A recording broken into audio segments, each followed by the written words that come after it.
والصلاة والسلام على عباده الذين اصطفى أما بعد فأعوذ بالله من الشيطان الرجيم بسم الله الرحمن الرحيم قل هل يستوي الذين يعلمون والذين لا يعلمون وقال الله تبارك وتعالى إنا نحن نزلنا الذكر وإنا له لحافظون وقال النبي صلى الله عليه وسلم يا أبا هريرة تعلم القرآن وعلمه الناس ولا تزال كذلك حتى يأتيك الموت وإن أتاك الموت وأنت كذلك زارت الملائكة قبرك كما يزار البيت العتيق وقال النبي صلى الله عليه وسلم إن الله تعالى يعطي الدنيا من يحب ومن لا يحب ولا يعطي الدين إلا من يحب أو كما قال النبي صلى الله عليه وسلم صدق الله العظيم وصدق رسوله النبي الأمين الكريم ونحن على ذلك لمن الشاهدين والشاكرين والحمد لله رب العالمين. بزرگان محترم، برادران اسلام، اصحاب فکر و نظر، ارباب علم و دانش، قابل ست تکریم واجب الاحترام حضرات علماء کرام، مشائخ عظام، طلباء کرام، معزز و محترم سامعین کرام، السلام علیکم ورحمۃ اللہ وبرکاتہ۔ میں سب سے پہلے شکر گزار ہوں، صمیم قلب سے ممنون اور مشکور ہوں برادر مکرم، برادر کبیر، برادر محترم، فاضل نوجوان، فاضل جلیل، ادارہ ہاذا کے روح رواں،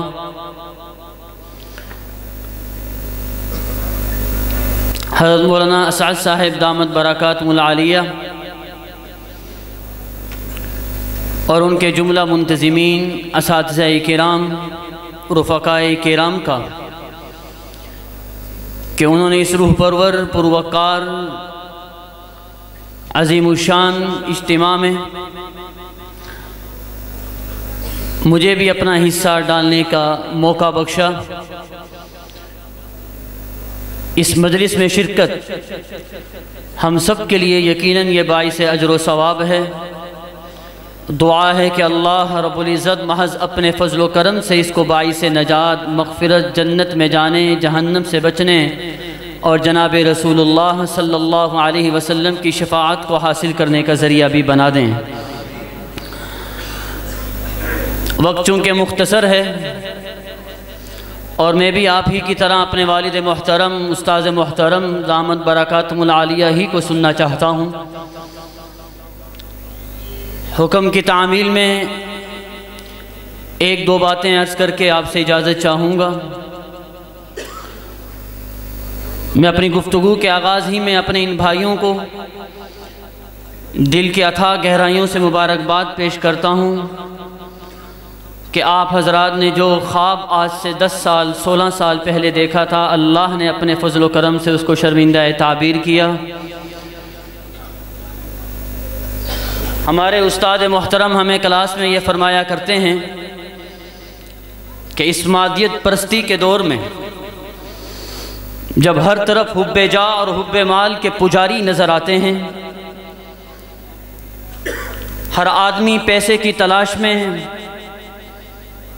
مجنون حد تک دیوانہ نظر آتا ہے، اس مادیت پرستی کے دور میں میرے اور آپ کے والدین نے علوم نبوت اور وحی حاصل کرنے کے لیے مجھے اور آپ کو جو اس مدارس کی چار دیواری میں بھیجا ہے، یہ ہمارے والدین کی ولایت کی نشانی ہے۔ میں اور آپ اللہ سے دعا کرتے ہیں کہ اللہ ہمیں اپنی ولایت عطا فرمائے، اپنا دوست بنائے، آمین کہہ دیجئے۔ لیکن میرے اور آپ کے والدین کے ولی ہونے میں کوئی شک نہیں ہے کہ انہوں نے اس مادیت پرستی کے دور میں بھی دنیا کو ایک سائڈ پر رکھ کر مجھے اور آپ کو علوم نبوت سے آراستہ ہونے کے لیے یہاں پر لا کر بٹھا دیا۔ قرآن کریم کی جو آیت میں نے آپ کے سامنے تلاوت کی، اِنَّا نَحْنُ نَزَّلْنَا الذِّكْرَ وَإِنَّا لَهُ لَحَافِظُونَ، اللہ رب العزت ارشاد فرماتے ہیں یہ قرآن میں نے نہیں، اللہ فرماتے ہیں کہ ہم نے اتارا۔ بِعَزْمِ شَأْنِنَا، بادشاہوں کا کلام اسی طرح ہوتا ہے، اللہ تو ایک ہیں لیکن تعبیر جمع کے صیغے کے ساتھ کیا گیا ہے اپنی عظمت کے اظہار کے لیے۔ اللہ فرماتے ہیں کہ ہم نے قرآن اتارا اور ہم ہی اس کی حفاظت کرنے والے ہیں۔ اس سے پہلے جتنے صحیفہ آسمانی آئے ان میں سے کسی کی ذمہ داری اللہ نے اپنے ذمے نہیں لی، امت کے علماء کے سپرد کی۔ چنانچہ چند عرصے کے بعد کتابیں تبدیل ہو گئیں، تحریف ہو گئی، لیکن اس صحیفہ قرآنی کی ذمہ داری رب ذوالجلال نے خود لی ہے۔ وَإِنَّا لَهُ لَحَافِظُونَ،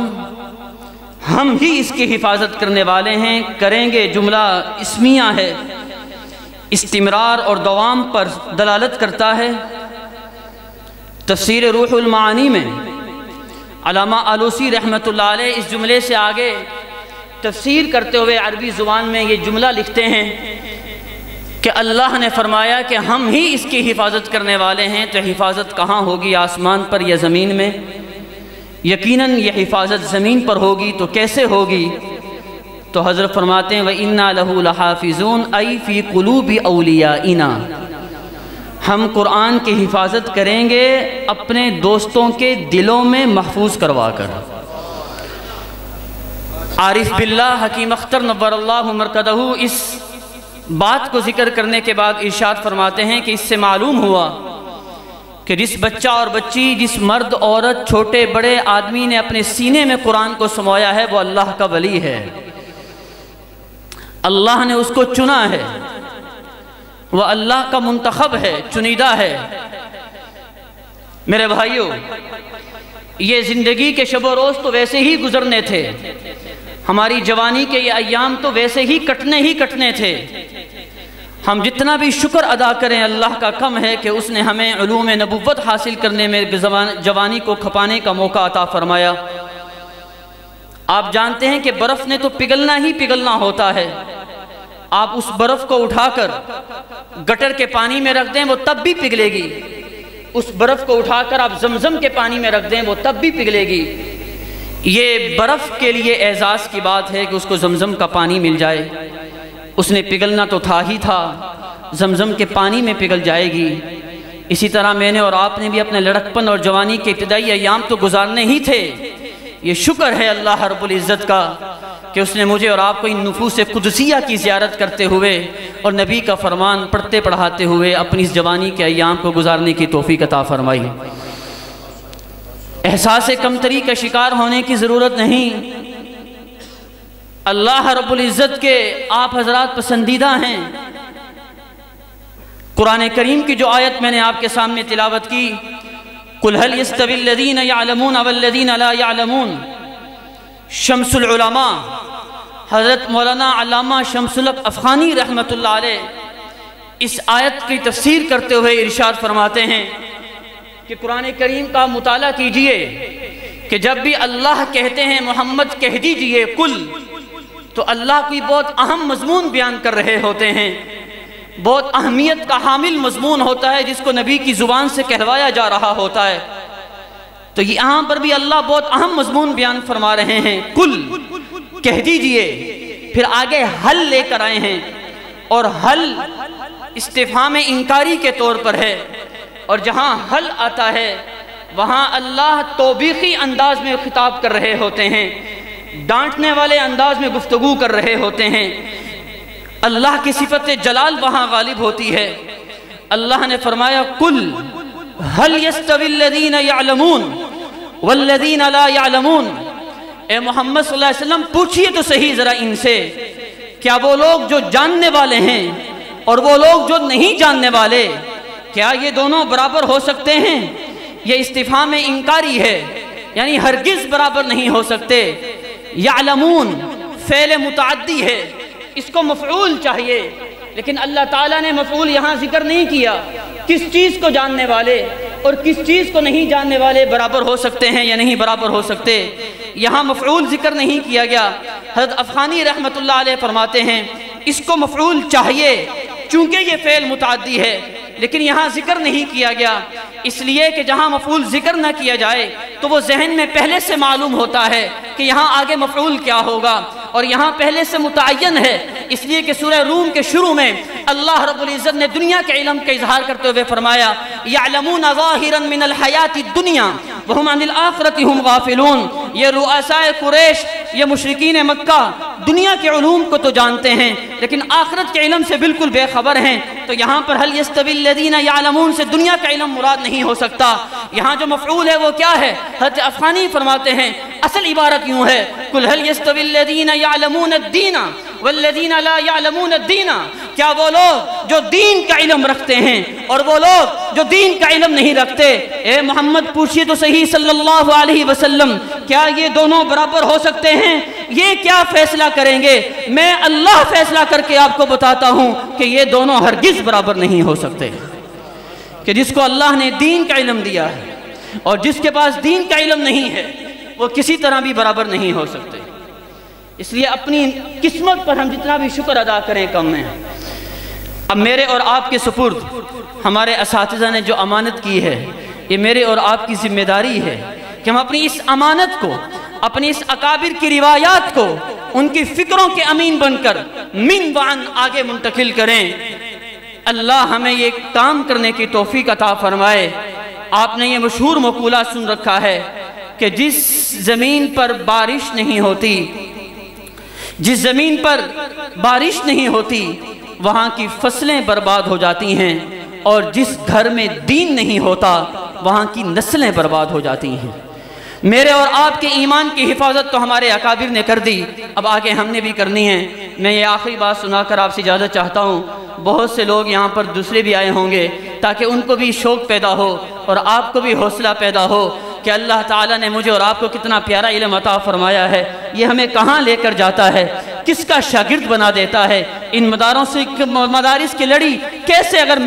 ملاتے جائیں تو کہاں چلی جاتی ہے۔ میں اکنامکس پڑھ رہا تھا اپنے استاد سے، میں نے پوچھا استاد محترم آپ مجھے معاشیات پڑھا رہے ہیں، who is your teacher of economics؟ آپ نے خود معاشیات کے علم کس سے حاصل کیا ہے؟ من علمک الاقتصادیات۔ تو میرے استاد نے فرمایا کہ مجھے فلاں آدمی نے اکنامکس پڑھائی ہے۔ میں نے کہا سر who is teacher of your teacher؟ آپ کے استاد کا استاد کون ہے؟ تو میرے استاد محترم نے فرمایا بیٹا مجھے معلوم نہیں کہ جس نے مجھے اکنامکس پڑھائی ہے اس نے خود کس سے معاشیات کا علم حاصل کیا۔ میں نے کہا استاد محترم میں نے مدرسے کی چار دیواری میں الحمدللہ چٹائی پر بیٹھ کر قرآن اور حدیث کا علم نفوس قدسیہ سے حاصل کیا ہے۔ میں پورا سلسلۃ النور رکھتا ہوں، سلسلۃ الذہب رکھتا ہوں کہ میں نے حدیث پاک کن سے پڑھی، انہوں نے کن سے پڑھی، انہوں نے کن سے پڑھی، انہوں نے کن سے پڑھی، یہاں تک کہ آخر میں جا کر میرے اور ہر عالم دین کے استاد کے طور پر کسی عام ہستی کا نام نہیں بلکہ خلاصہ کائنات، مقصود کائنات، محبوب رب کائنات، معلم کائنات جناب رسول اللہ صلی اللہ علیہ وسلم کا نام نامی بطور ٹیچر استاد اور معلم کے آتا ہے۔ وقت نہیں کہ میں حدیث کی سند سناؤں، میرے یہ بھائی ہر روز اپنے اساتذہ کرام کے سامنے حدیث پڑھتے اور سنتے سناتے ہیں، ابھی بھی میرا بھائی تلاوت کرے گا۔ اسی طرح قرآن کریم کی سند بھی محفوظ ہے کہ میں نے قرآن کریم کن سے پڑھا، انہوں نے قرآن کن سے پڑھا، انہوں نے قرآن کن سے پڑھا، یہاں تک کہ آخر میں جا کر میرے اور حافظ قرآن بچہ اور بچی کے استاد کے طور پر کسی انسان کا نہیں بلکہ خالق انسان اللہ رب العزت کا نام نامی بطور استاد ٹیچر اور معلم کے آتا ہے۔ الرحمن علم القرآن۔ جب میں نے یہ بات مبلغ اسلام عم مکرم مولانا طارق جمیل صاحب کو سنائی تو انہوں نے تعجب کی نگاہوں سے میری طرف دیکھا اور فرمانے لگے احمد تم یہ کیسے کہہ سکتے ہو کہ قرآن کریم کی سند بھی محفوظ ہے؟ میں نے آج تک قرآن کریم کی سند نہیں سنی۔ میں نے کہا سنیے حضرت میں آپ کو سناتا ہوں کہ میں نے قرآن کریم پڑھا اپنے استاد محترم قاری اقبال صاحب دامت برکات العالیہ سے، انہوں نے قرآن کریم پڑھا قاری عبید اللہ رحیمی سے، انہوں نے قرآن کریم پڑھا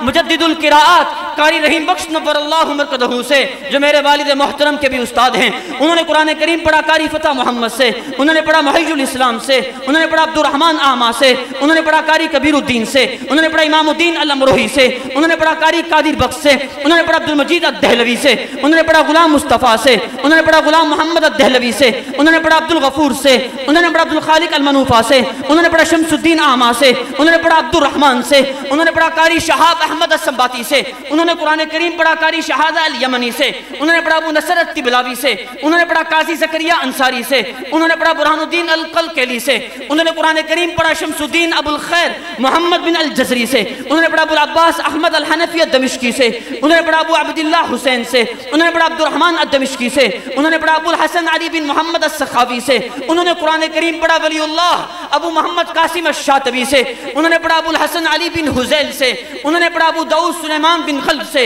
انہوں نے پڑھا ابو عمر عثمان بن سعید الدانی سے، انہوں نے پڑھا ابو الحسن طاہر بن غلبون سے، انہوں نے پڑھا ابو الحسن علی بن محمد الہاشمی سے، انہوں نے پڑھا ابو العباس احمد الاشنائی سے، انہوں نے پڑھا ابو محمد عبید بن صباح سے، اور انہوں نے قرآن کریم پڑھا سید الطائفہ ابو عمر حفص الکوفی سے، انہوں نے پڑھا امام عاصم کوفی سے، انہوں نے پڑھا شیخ سعد بن الیاس سے، اور سعد بن الیاس نے قرآن کریم پڑھا عثمان بن عفان، علی بن ابی طالب، زید بن ثابت، عبیش بن کعب، عبداللہ بن مسعود رضوان اللہ تعالی علیہ مجمعین سے، اور ان پانچوں صحابہ کرام نے قرآن کریم پڑھا، سمجھا، سیکھا صاحب قرآن جناب رسول اللہ صلی اللہ علیہ وسلم سے، اور جناب رسول اللہ نے قرآن کریم لیا سید الملائکہ جبرائیل امین علیہ السلام سے، اور جبرائیل امین نے قرآن لیا رب کائنات خلاق کائنات اللہ رب العزت سے۔